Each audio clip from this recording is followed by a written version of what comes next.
Здравствуйте! Сегодня будем проходить третий урок, үшінші сабақ. Менің бөлмем, моя комната. Бүгін не үйренеміз? Сегодня чему научимся?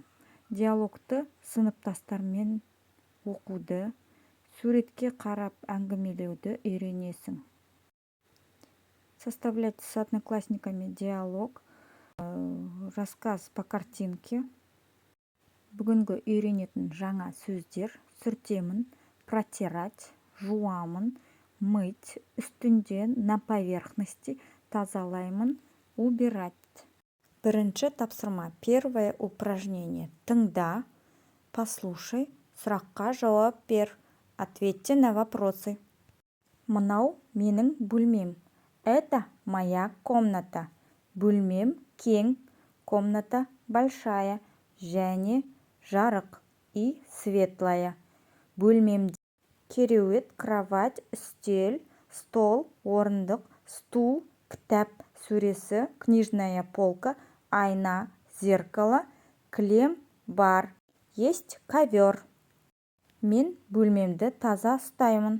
Я в комнате соблюдаю чистоту. Сұрақ, вопрос. Сен өз бөлмеңді жинайсың ба? Ты убираешься у себя в комнате? Біліп ал, бұйыру мағынасында. Бөлмені жина. Уберись в комнате. Шаңды сүрт, протри пыль. Еденді жу, вымой полы. Екінші тапсырма, второе упражнение. Диалогты сыныптасыңмен оқы. Прочти диалог с одноклассником. Айнұр. Сәлем, Назгүл. Назгүл. Сәлем, Айнұр. Айнұр. Сенің бөлмең қандай? Назгүл. Менің бөлмем кең және жарық. Айнұр. Сенің бөлмеңде қандай жиһаздар бар? Назгүл.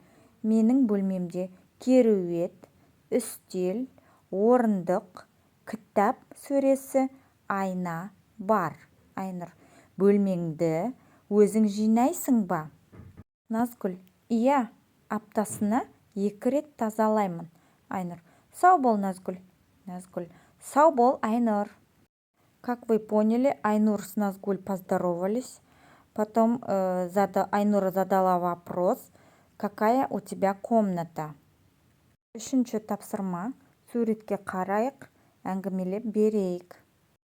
Төмендегі көрсетілген сөздерді пайдаланып сөйлем құрау керек. Надо использовать слова, которые указаны внизу, и составить предложение. Бөлмемді жинаймын, еденді жуамын, шаңды сүртемін, бөлмемді тазалаймын. Төртінші тапсырмаға назар аударайық. Үшінші тапсырмадағы сурет бойынша сұрақтарға жауап жаз.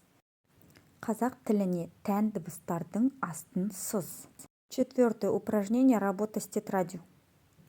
Үстелдің үстінде не бар? Үстелдің үстінде үстел, шамы бар. Екінші, сөреде нелер бар? Сөреде кітаптар мен глобус бар. Еденде не жатыр? Еденде шаңсорғыш бар. Третий вопрос. Что лежит на полу? На полу лежит пылесос.